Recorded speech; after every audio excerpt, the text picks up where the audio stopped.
छठा number I प्रमाण पत्र और चरित्र प्रमाण पत्र भी लगेगा क्या। बहुत से बच्चे कंफ्यूज हो रहे हैं कि आय बनवाएं चरित्र बनवाएं कि ये लगेगा या नहीं लगेगा। हेलो फ्रेंड्स, कैसे हो आप लोग। आज हम बात करेंगे जूनियर असिस्टेंट 2019 और मंडी परिषद के डॉक्यूमेंट वेरिफिकेशन में आपको क्या ले जाना है क्या नहीं ले जाना, और आपके कुछ जो क्वेश्चंस हैं वो भी हमने लिए हुए हैं यहाँ पर कि आपके माइंड में कुछ डाउट हैं कि हमें क्या करना चाहिए, ये करना चाहिए, कास्ट सर्टिफिकेट, इनकम सर्टिफिकेट, बहुत सारे क्वेश्चंस हैं। वो मैंने आपको लगभग 11 क्वेश्चंस लिए हैं जो आपके माइंड में चल रहे हैं या फिर आते हैं इस प्रकार के। और एक बार ये मैं आपको बता दूं कि हमने पहले भी वीडियो बना चुके हैं इस पर कि क्या क्या आपको ले जाना है और प्रपत्र में क्या क्या भरना है। उस वीडियो का लिंक हम डिस्क्रिप्शन में दे देंगे और इस वीडियो के लास्ट में भी आपको दिखाया जाएगा, तो वहां से भी आप देख सकते हैं कि प्रपत्र आपको कैसे भरने हैं। तो दोस्तों, अगर हमारी वीडियो आपको अच्छी लगती है तो लाइक कीजिएगा और चैनल को जरूर सब्सक्राइब कीजिएगा ऐसे ही इन्फॉर्मेटिव वीडियो के लिए। तो दोस्तों, देर न करते हुए शुरू करते हैं। तो दोस्तों, सबसे पहले मैं आपको बता दूं कि डॉक्यूमेंट्स में वेरिफिकेशन जब होगा आपको क्या क्या ले जाना है जूनियर असिस्टेंट और मंडी परिषद का। तो सबसे पहले मैं आपको बता दूं, पिछली बारी वीडियो में मैं बता चुका हूं लेकिन यहाँ पर बता दूंगा। यहाँ पर मेन उद्देश्य है हमारा आपके क्वेश्चनों के जवाब देना जो कि मैंने लिए हुए हैं कमेंट सेक्शन से। तो सबसे पहले बता देता हूँ एकदम से फटाफट कि क्या क्या आपको ले जाना है। तो यहाँ पर देख सकते हैं हाई स्कूल की मार्कशीट एंड सर्टिफिकेट आपको ले जाना है। जी हाँ दोस्तों, और इंटर की मार्कशीट एंड सर्टिफिकेट ले जाना। जो हमारी मार्कशीट और सर्टिफिकेट होता है हाई स्कूल की और इंटर की अब साथ आने लगी है, पहले जो है अलग अलग आती थी। अगर आपके पास अलग अलग है तो ले जाना, वरना तो साथ तो ले तो जाओगे। और ग्रेजुएशन की मार्कशीट एंड डिग्री लेकर के जानी है, ट्रिपल सी या उसके समकक्ष बीसीए एमसीए ओ लेवल जो भी है वो भी लेकर के जाना है। मतलब के ओरिजिनल लेके जाना, फोटोकॉपी तो जाओगे सेट बना करके, वो भी मैं आपको बताऊंगा। और स्पोर्ट्स सर्टिफिकेट, रेजिडेंस सर्टिफिकेट मतलब के निवास प्रमाण पत्र, ये आपको ले जाना है। और साथ में ले जाना है आपको कास्ट सर्टिफिकेट, जाति प्रमाण पत्र और 4 से 6 फोटो और सभी प्रपत्र। ध्यान रखना ये प्रपत्र ही मेन है आपके, बाकी चीज भी हैं लेकिन ये प्रपत्र जरूरी है क्योंकि जब आपका डीबी होगा उस समय जो है आपको ये डाउनलोड करने को मिलेगा वेबसाइट से और सभी को सही भरना है। अगर इसमें गलती हो जाती तो बहुत बड़ा पंगा हो जाता है क्योंकि आगे तक जो है इसी प्रपत्र से आपकी जानकारी ली जाती है। इस प्रपत्र में डीपली जानकारी आपको भरनी होती है, कैसे भरनी है, क्या भरना है, ये सारी जानकारी पिछली वीडियो में बता चुके हैं जिसका लिंक जो है डिस्क्रिप्शन में है और वीडियो के लास्ट में भी दिखाया जाएगा। तो दोस्तों, अब मैं आपको फटाफट आपके जो क्वेश्चन है उनको ले लेते हैं।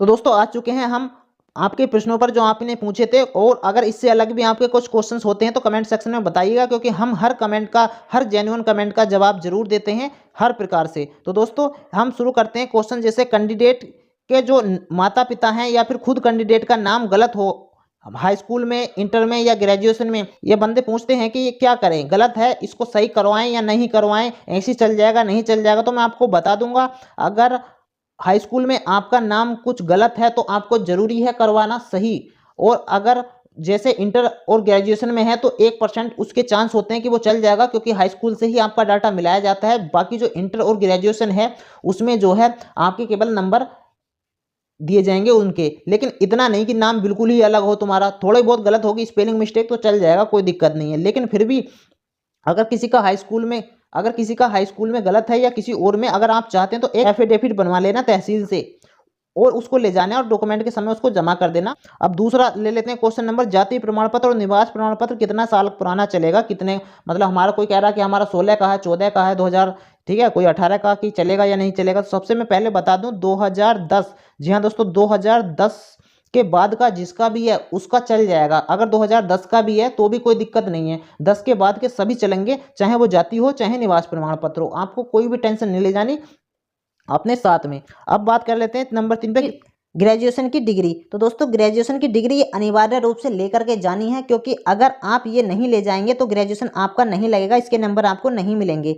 ग्रेजुएशन की डिग्री कंपलसरी है। अगर फिर भी आपके पास नहीं है किसी वजह से और मार्कशीट है तो एक स्कूल से प्रोविजनल आती है, प्रोविजनल डिग्री बनवा लेना, ये बहुत ही जरूरी है। चाहे प्रोविजनल हो या फिर आपके पास ओरिजिनल हो, कोई सी भी जरूर होनी चाहिए, वरना आपका जो है ग्रेजुएशन मान्य नहीं होगा। अगला क्वेश्चन देख लेते हैं 4 नंबर, ग्रेजुएशन का फाइनल रिजल्ट बाद में आया था और हमारा जो है फॉर्म पहले ही भरा गया था, मतलब हम सेकेंड ईयर में थे या फर्स्ट ईयर में थे और फाइनल रिजल्ट बाद में आया, तो क्या मान्य होगा ग्रेजुएशन। तो दोस्तों, ये मान्य नहीं होगा क्योंकि रिजल्ट फॉर्म की लास्ट डेट से पहले का होना चाहिए। अगर बाद में रिजल्ट आया है तो ये मान्य नहीं होगा, ध्यान रख लेना।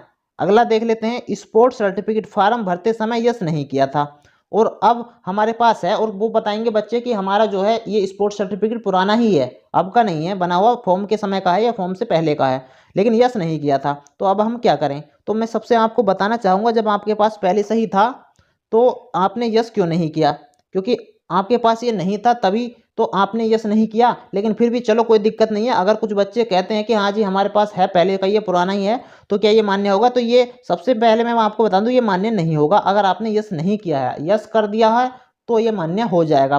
कुछ बच्चे कह रहे हैं कि मैंने एप्लीकेशन दे दी है विभाग में और वो बोल रहे हैं कि आप फॉर्म वगैरह ले आना, हो जाएगा।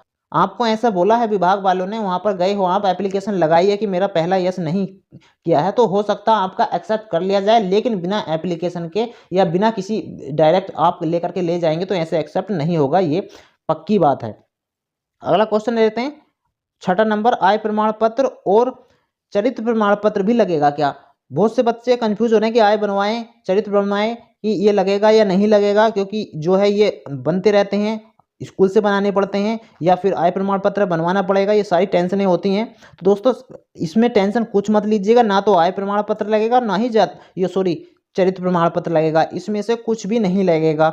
अगर आप बनवा करके ले करके भी जाएंगे तो भी नहीं लगेगा, आपके पास ही ये रह जाएगा।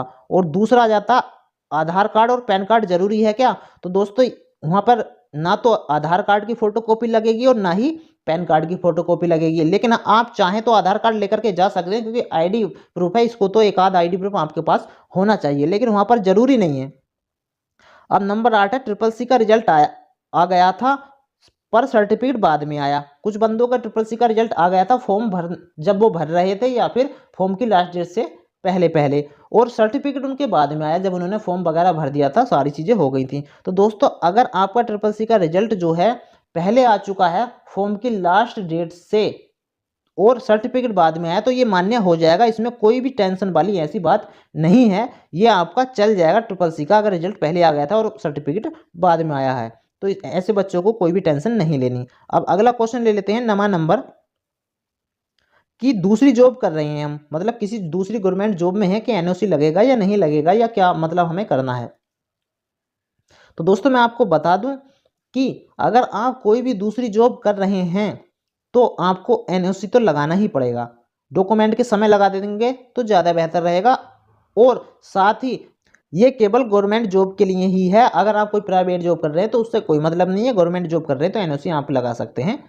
जब फॉर्म भरेंगे तो उस प्रपत्र में पूरी जानकारी भरनी होती है कि आप जॉब कर रहे हैं, कहाँ कर रहे हैं, कब से कर रहे हैं, कितनी सैलरी है, सारी चीज़ें भरनी होती है, उसको भरना भी जरूरी है। अगर आप गवर्नमेंट जॉब कर रहे हैं तो छिपाना नहीं, ध्यान रख लेना दोस्तों, छिपाना बिल्कुल नहीं है। अगर आप छिपाएंगे और बाद में पता ही चल जाता है, क्योंकि ऐसा तो है नहीं, सारी जानकारी होती है, अब तो ऑनलाइन है, सब कुछ पता चल जाता है कि आप जॉब कर रहे हैं और इस पर आपत्ति हो गई विभाग को, तो आप फिर मामला गड़बड़ हो जाएगा, इसलिए छुपाना नहीं है कोई भी, एनओसी लगा दो, कोई बड़ी बात नहीं है।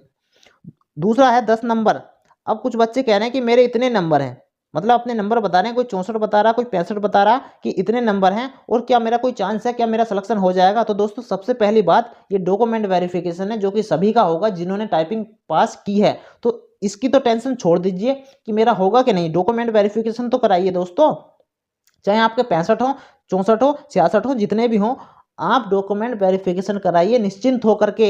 मैं ऐसा क्यों कह रहा हूं, क्योंकि बाकी कुछ तो बचा ही नहीं है ना, अब डॉक्यूमेंट वेरिफिकेशन कराना, और समय बदलते देर नहीं लगती, समय बदलते देर नहीं लगती और हो सकता है आपका सिलेक्शन हो जाए, तो टेंशन मत लीजिए, बस मेरा कहने का मतलब ये है। अब आते हैं 11 नंबर पर, कि आपसे कुछ बात करनी है और कॉन्टैक्ट कैसे करें आपसे, क्योंकि इन सभी क्वेश्चनों के बाद भी कुछ ना कुछ कन्फ्यूजन रह जाता है आपके माइंड में, कुछ ना कुछ क्वेश्चंस रह जाते हैं, तो मैं आपको बता दूं, अगर मुझसे किसी भी प्रकार की जानकारी लेनी है तो मैं अपना कॉन्टैक्ट नंबर जो है आपको इस प्रकार से नहीं दे सकता, क्योंकि वो पब्लिक हो जाएगा। अगर आप चाहते हैं तो अपना खुद का नंबर कमेंट सेक्शन में लिख देना, मैं उस पर बैक आपको मैसेज करके आपसे बात कर लूँगा।